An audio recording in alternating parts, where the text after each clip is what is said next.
নমস্কার, হাইলাকান্দি দর্পণ টিভির দর্শকদের জন্য এই মুহূর্তের একটি বিশেষ সংবাদ।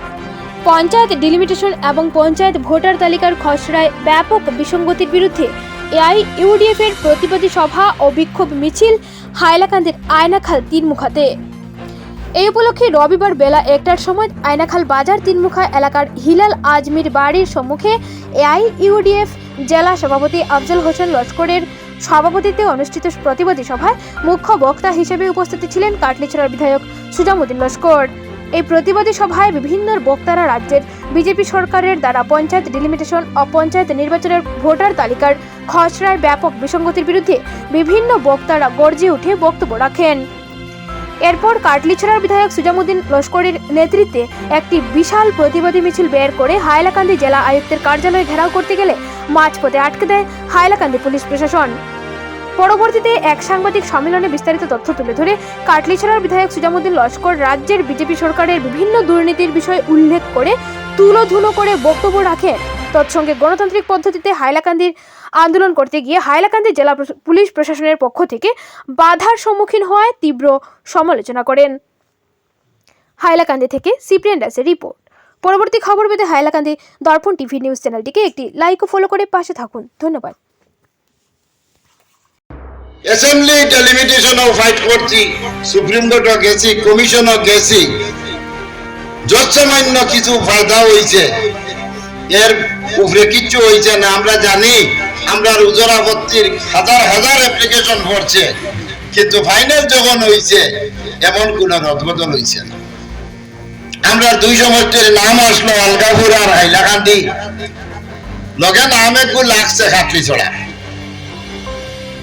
কিন্তু আজকে শপথ করলার ভারতবর্ষ ইলা কোন আইন আসেনি যে কাটলিছড়ার এক ভোট নাই, কিন্তু নাম আছে কাটলিছড়া দিনদা। কাটলিছড়া একটা গাঁও পঞ্চায়েতের নাম, এই গাঁও পঞ্চায়েতের একটা ভোটও আলগাপুর কাটলিছড়া সমষ্টিত নাই, কিন্তু নামটা দিনদা রয়েছে। এটাও আমার দৌড়ঝাঁপ আন্দোলন এগুলা যা খালি নামটা লোকে থাকায় আজকে আলগাপুর কাটলিছড়া একটা নাম আছে, হয়তো ভবিষ্যতে ২৬ পরে আবার ডেলিমিটেশন হইলে নামটা খাজো লাগতে পারে। ঠিক এই ডেলিমিটেশন শেষ হওয়ার পরে বিভিন্ন রাজনৈতিক দলের মাঠ আইছে, যখন রাজনৈতিক দল আসেন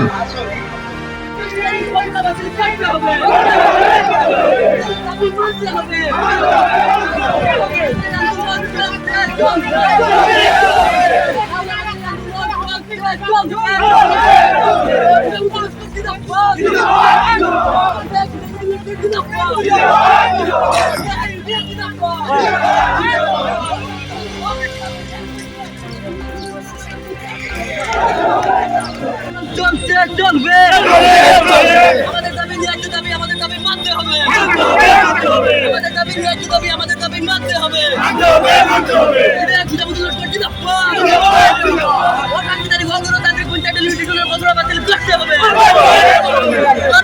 গ্রুপ গঠন মানছি না, মানবো না,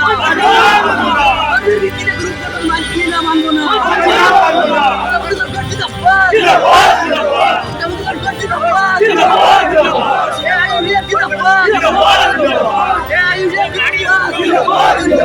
অসাংবিধানিক অগণতান্ত্রিক পঞ্চায়েত লিমিটেশনের ঘোষণা বাতিল করতে হবে, তাহলে আমাদের এই আন্দোলন চলছে চলবে।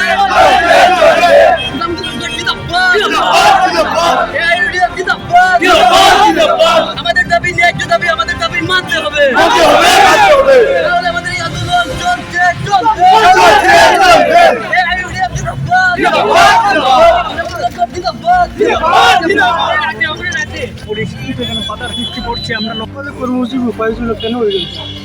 আজকের আমার জেলা জুড়ে, সমগ্র জেলা জুড়ে 3টা সমষ্টি পুরানা নিয়ে আমার একটা প্রতিবাদ সভা এআইডিএফের দলের করা আজকে হয়েছে।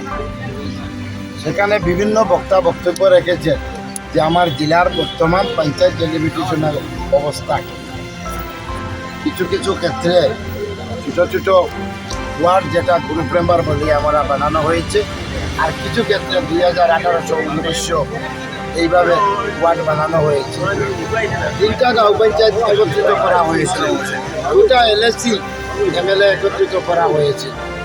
আমার যেটা ড্রাফট বাইর হয়েছে তাতে 15,000 ভোটারের নাম এই ড্রাফটে নাই। যেখানে পুরানা যেটা আমার পার্লামেন্টের ইলেকশন হয়ে গেছে সেখানে ওই মানুষগুলা ভোট দিয়েছে, কিন্তু পঞ্চায়েত ভোটার লিস্টে ওদের নাম নাই।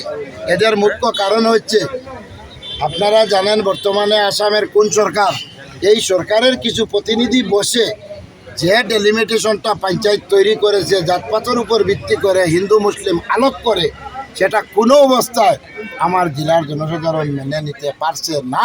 তার জন্য বাধ্য হয়ে গণতান্ত্রিক পদ্ধতিতে শান্তিপূর্ণভাবে আজকে একটা প্রতিবাদ সভা হয়েছে, একটা মিছিল হয়েছে।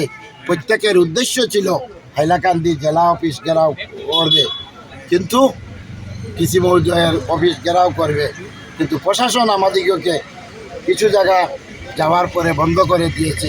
আমরা গণতান্ত্রিক পদ্ধতিতে শান্তি বজায় রেখে আন্দোলন করতেছি। তাই পরবর্তী পদক্ষেপ আমরা নিব ডিসি মহোদয়ের পারমিশন নিয়ে, যে জেলার কেউ একদিন আমরা এইভাবে প্রতিবাদের মাধ্যমে জেলাধিপতির সঙ্গে দেখা করব। যদি সুরাহা না হয় আপনারা কি আইনি পদক্ষেপ নিতে এই আন্দোলন চলছে, চলবে। এই আন্দোলনের মুখ্য মানে এই ডিলিমিটেশনের মুখ্য কারণ কি কি হতে পারে? জাতপাতের উপর নির্ভর করে ডেলিমিটেশন হয়েছে। হিন্দু আলোক করা হয়েছে, মুসলমান আলোক করা হয়েছে। হিন্দু দিগকে ছোটো ছোটো ওয়ার্ড বানানো হয়েছে 100, 200, 150 ভোট দিয়ে, আর মুসলমান দিগকে 2000, 1500, 2200, 2400 দিয়ে। সেটা কি ভারতবর্ষ গণতন্ত্র সিস্টেম? ভোটাধিকার প্রত্যেকের সমান। আজকে ভারতের প্রধানমন্ত্রী মোদী সাহেবের যে 1 ভোটের মূল্য আর প্রত্যেকের 1 ভোটের মূল্য, 2 ভোটের মূল্য তো কাউকে দেয়নি। তাই আজকে এই যে পঞ্চায়েত ডেলিমিটেশনে, পঞ্চায়েত ডেভেলপমেন্টে এটার কী অবস্থা হবে আপনারা ভোটের দিন দেখতে পাবেন। যে একটা পুলিশ স্টেশনে 2200 ব্যালটের মাধ্যমে ভোট, একজন ভোটার 3টা ভোট দিবে, কীরকম কাস্ট হবে? 5-7 জন প্রতিদ্বন্দ্বিতা থাকবে, একজনের 200-300 কাস্ট হবে, বাকিরা ঝগড়া করবে, লড়াই করবে। অ্যাম্বুলেন্স দিয়ে ডেড বডি আর জখমি হসপিটালে নিতে হবে। তাই আজকে আমি বিধায়ক হিসাবে গণতান্ত্রিক পদ্ধতিতে আমার জেলার আমার কর্মীবৃন্দ নিয়ে, আমার দলের প্রত্যেককে নিয়ে আজকে একটা প্রতিবাদী সভা আমরা করেছি। যে কোনো উপায়ে হোক এই ড্রাফট বাতিল করে নতুনভাবে ওয়ার্ড ফরমেশন করে, আজকে হাইকোর্টেও কেস চলছে, 9 জানুয়ারি রেজাল্ট হবে। হয়তো রেজাল্ট যদি হাইকোর্ট ফেভারে দিয়ে দেয় তাহলে পঞ্চায়েত আবার পুনর্গঠন হবে, আবার ড্রাফট বাহির হবে।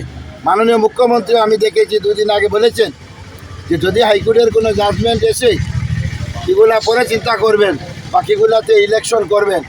আজকে হাইলাকান্দি জেলায় বিভিন্ন রাজনৈতিক দল ঘুরতেছে, কংগ্রেস বলেন, রাইজর দল বলেন, বিজেপি বলেন, এজিপি বলেন, কিন্তু জনতার স্বার্থে কাজ একমাত্র AIDF দলের হয়ে আমি বিধায়ক, বাকি আমার প্রত্যেক দলের কর্মীবৃন্দ নিয়ে প্রতিবাদে যাচ্ছি। দরকার হলে অনশন কর।